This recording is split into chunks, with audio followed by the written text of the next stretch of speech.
اعوذ باللہ من الشیطان الرجیم، بسم اللہ الرحمن الرحیم۔ حضرت عثمان بن عفان رضی اللہ تعالیٰ عنہ نے پانی کا ایک برتن مانگا، اپنی ہتھیلیوں پر 3 مرتبہ پانی ڈالا، پھر انہیں دھویا۔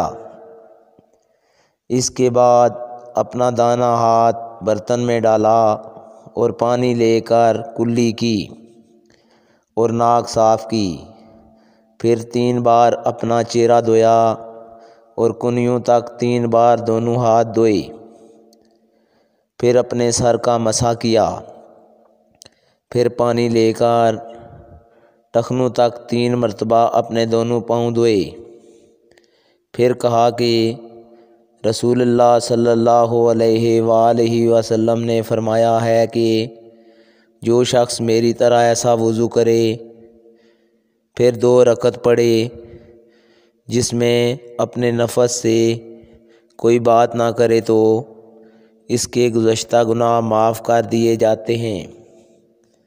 صحیح بخاری حدیث نمبر 159۔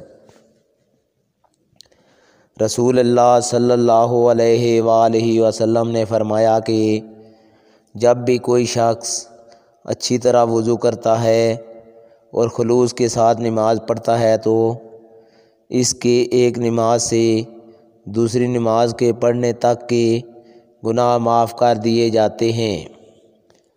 صحیح بخاری حدیث نمبر 160۔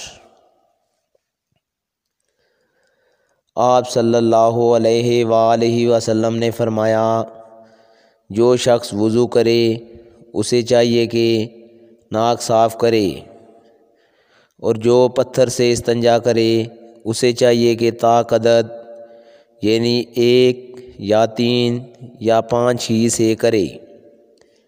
صحیح بخاری حدیث نمبر 161۔